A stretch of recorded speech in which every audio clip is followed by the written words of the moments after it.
Morning. കർത്താവിന്റെ നാമം വാഴ്ത്തപ്പെടുമാറാകട്ടെ.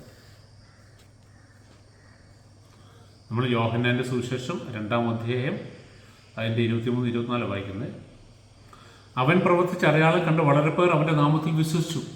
നമ്മൾ പറഞ്ഞ് പലരും പല സുവിശേഷം പറഞ്ഞ് യേശുവെ എന്ന് വിളിച്ചാൽ മതി, യേശുവിൽ വിശ്വസിച്ചാൽ മതി, ബാക്കിയെല്ലാം പിന്നെ റെഡിയാണ്. അങ്ങനെയാണെങ്കിൽ ഈ കണ്ടീഷനോ? നമ്മൾ വചനം വായിക്കുമ്പോൾ അതിൻ്റെ ആ ഒരു വേഴ്സ് എടുത്തിട്ട് നമ്മൾ പറയല്ല കേട്ടോ. അതിനപ്പുറത്തും ഇപ്പുറത്തും ഒക്കെ വചനങ്ങൾ കിടപ്പുണ്ട്. അതിൻ്റെ എല്ലാം കൂടി ഒരു കൂട്ടായിട്ടുള്ള ഒരു അർത്ഥത്തിലൂടെ മനസ്സിലാക്കി ഈ ടോട്ടാലിറ്റി. വളരെ പേർ അവൻ്റെ നാമത്തിൽ വിശ്വസിച്ചു, യേശുവാട്ടെ അവരെ വിശ്വസിച്ചില്ല. അപ്പോൾ കർത്താവിനെ വിശ്വസിക്കാൻ കൊള്ളാൻ പറ്റത്തില്ലാണോ പറഞ്ഞത്? ഞങ്ങൾക്ക് പൂർണ്ണ വിശ്വാസമാണ് കർത്താവിന്, പക്ഷേ കർത്താവിന് ഞങ്ങളെ വിശ്വാസമല്ല എന്ന് പറയുന്നുണ്ടെങ്കിൽ കർത്താവിൻ്റെ കുഴപ്പമാണ്, നമ്മുടെ കുഴപ്പമാണ്. പറ, കർത്താവാണ് തൻ്റെ അടുത്തേക്ക് ജനം വരാനിരിക്കുക, അവരെ രക്ഷിക്കാൻ റെഡിയായിട്ടിരിക്കുക. എടാ ഞങ്ങളെല്ലാം കളഞ്ഞ് വിശ്വസിച്ച് ചെന്നപ്പോൾ തന്നെ കർത്താവ് പറയാം, എനിക്ക് നിങ്ങളെ വിശ്വാസമില്ല. എന്തായിട്ട് റീസൺ ചിന്തിച്ചിട്ടുണ്ടോ? താഴെട്ടുണ്ട്. യേശുവാട്ടെ അവരെ വിശ്വസിച്ചില്ല, കാരണം അവൻ അവരെ എല്ലാം അറിഞ്ഞിരുന്നു. കർത്താവിൻ്റെ അടുത്ത് ചെല്ലുമ്പോൾ കർത്താവ് ഒരിക്കലും പുറത്തെ ആ ഒരു സെറ്റപ്പല്ല നോക്കുന്നത് കേട്ടോ. നമ്മൾ വന്ന വണ്ടിയോ നമ്മുടെ ഡ്രസ്സിങ്ങോ നമ്മുടെ ലാംഗ്വേജോ നമ്മുടെ ആ ഒരു നല്ല മാനേഴ്സോ ഇതൊന്നുമല്ല കർത്താവിൻ്റെ പ്രശ്നം. കർത്താവിൻ്റെ കണ്ണ് ഒരു ഭയങ്കര പിയേഴ്സിങ്, അത് നേരെ ഹൃദയത്തിലോട്ടാണ്.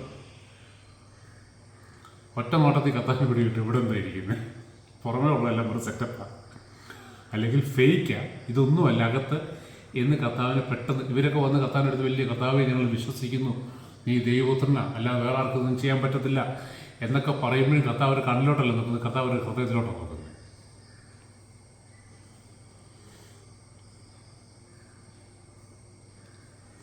യേശുവായിട്ട് അവരെ വിശ്വസിച്ചില്ല, കാരണം അവൻ അവരെ എല്ലാം അറിഞ്ഞിരുന്നു.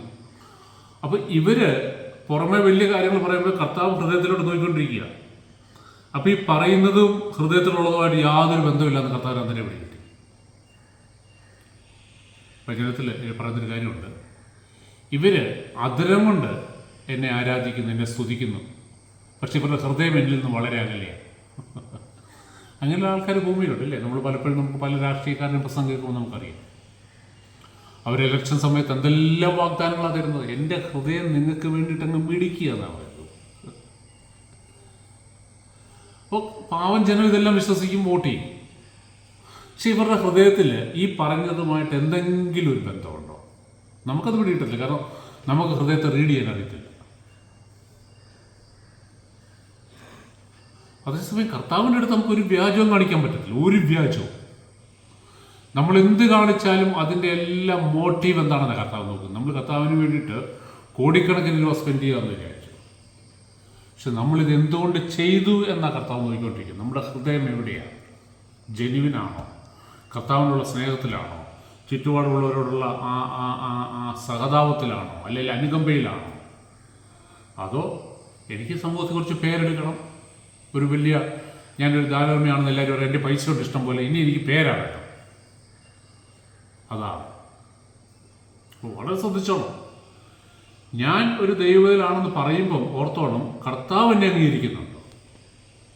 കർത്താവ് അംഗീകരിക്കണമെങ്കിൽ എൻ്റെ ഹൃദയം കർത്താവിൻ്റെ മുമ്പിൽ നേരുള്ളതായിരിക്കണം, ജെന്യുവിനായിരിക്കണം. എനിക്ക് വേറെ ഒരു ഉദ്ദേശമുണ്ട്, അല്ലെ എന്തെങ്കിലും ഈ ലോകത്തിൽ ഏതെങ്കിലും കാര്യസാധ്യത്തിന് വേണ്ടിയിട്ട് ഞാൻ കർത്താവിനെ ആശ്രയിക്കുകയാണെങ്കിൽ വചനം പറയാം, ഈ ലോക ജീവിതത്തിന് വേണ്ടിയിട്ട് കർത്താവിനെ ആശ്രയിക്കുന്നതിനേക്കാളും ഹതഭാഗ്യനായ മനുഷ്യൻ പറയും. എപ്പോഴും ചിന്തിച്ചിട്ടുണ്ടോ? നമ്മുടെ പ്രെയർ ലിസ്റ്റ് ഒന്ന് എടുത്തോ, കഴിഞ്ഞ കുറേ ദിവസമായിട്ടുള്ള നമ്മുടെ പ്രാർത്ഥനയുടെ കണ്ടന്റ് എന്താണെന്ന് നമ്മൾ തന്നെ ഇരുന്നൊന്ന് പരിശോധിച്ച് നോക്കുക. നമുക്കറിയാമല്ലോ, നമ്മുടെ മെമ്മറിയിലുണ്ടല്ലോ അത്. ഞാൻ പ്രാർത്ഥിച്ചത് എന്തൊക്കെ വേണ്ടിയിട്ടാണ്? എൻ്റെ ഹൃദയത്തിൽ യഥാർത്ഥമായ ആഗ്രഹം എന്തായിരുന്നു? എനിക്ക് എപ്പോഴെങ്കിലും കർത്താവിനെ ഹൃദയപൂർവ്വം സ്നേഹിക്കാനും കർത്താവിൻ്റെ ഹൃദയം അറിഞ്ഞ് കർത്താവിനോട് ജീവിക്കാനും സാധിച്ചിട്ടുണ്ടോ? അതോ ഞാൻ എപ്പോഴും കർത്താവെ എൻ്റെ മക്കളുടെ കാര്യം, എൻ്റെ ജോലിയുടെ കാര്യം, എൻ്റെ ആരോഗ്യം, എൻ്റെ മുമ്പോട്ടുള്ള പ്രൊമോഷൻ, എൻ്റെ ബിസിനസ്, ഇതിനു വേണ്ടിയിട്ടുള്ള ഒരു മാജിക് നെയിമായിട്ടാണോ ഞാൻ കർത്താവിനെ വിളിക്കുന്നത്? അതുകൊണ്ടാണ് പറയുന്നത് കർത്താവ് അവരെ ആരും വിശ്വസിച്ചില്ല. കാരണം അവൻ അവരുടെ ഹൃദയം, നമ്മൾ ഈ കരഞ്ഞ് പ്രാർത്ഥിക്കുമ്പോഴും ചിലപ്പോൾ കർത്താവ് ഒരു ചലനവും ഉണ്ടാകത്തില്ല. എന്നാ കാര്യം എന്ന് വെച്ചാൽ കർത്താവ് നമ്മുടെ ഹൃദയം അറിയാം. നമ്മുടെ ഹൃദയം എവിടെയോ വേറെ എവിടെയോ നിൽക്കുക. ഏറ്റവും വലിയ കപടതയാണ്. എന്താ പറഞ്ഞ് ഈ ജനം എന്നെ അതിരം കൊണ്ട് എന്നെ സ്തുതിക്കുകയും ആരാധിക്കുകയും അവരുടെ ഹൃദയം എന്നിൽ നിന്ന് വളരെ എന്ന് പറഞ്ഞാൽ തൽക്കാലത്ത് കുറച്ച് സമയത്തേക്ക് ഒരു മ്യൂസിക്കിൻ്റെയും ഇൻസ്ട്രുമെൻസിൻ്റെയും ഒരു ഇൻഫ്ലുവൻസിൽ, ഒരു വികാരത്തിൻ്റെ മണ്ഡലത്തിൽ നിന്നുകൊണ്ട് എനിക്ക് കർത്താവിനെ സ്തുതിക്കാൻ പറ്റും. ഞാൻ ഓർക്കും ഐ ആം അപ്രൂവ്ഡ്. എനിക്കൊരു വികാര തള്ളലുണ്ടാവും, ഒരു കോരിത്തെരിപ്പുണ്ടാവും. ഞാൻ ഓർക്കും പരിശുദ്ധാത്മാവ് എന്നെ അംഗീകരിച്ച് എന്നെ നിറച്ചു. അതിനുശേഷം പുറത്തോട്ടിറങ്ങുമ്പോൾ എൻ്റെ മൈൻഡ് എവിടെ? ഇടയ്ക്ക് എപ്പോഴെങ്കിലും കർത്താവിനെ കുറിച്ച് ഒന്ന് ചിന്തിക്കാൻ പോലും സമയം ഉണ്ടാവുമോ? അല്ലെ കർത്താവ് ഒരു കാര്യം ചെയ്യുമ്പോൾ ഇതാണ് കർത്താവിനെ കുറിച്ച് ആഗ്രഹിക്കുന്നതെന്ന് ഒരു ചോദ്യം ഉണ്ടാവുമോ? അതുകൊണ്ടാണ് കർത്താവ് പറഞ്ഞ അവൻ അവരെല്ലാം യേശുവാട്ടെ അവരെ വിശ്വസിച്ചില്ല. കാരണം അവൻ അവരെല്ലാം അറിഞ്ഞിരുന്നു. എല്ലാ മനുഷ്യൻ്റെ ഹൃദയം കർത്താവിന് അറിയും. അപ്പോൾ പിന്നെ നമ്മളെന്താ ചെയ്യേണ്ടത്? അങ്ങ് വീണേക്ക്. ഒരു ജസ്റ്റിഫിക്കേഷൻ നമ്മൾ ചെയ്യേണ്ട, ഒരു റീസണിങ് ചെയ്യേണ്ട.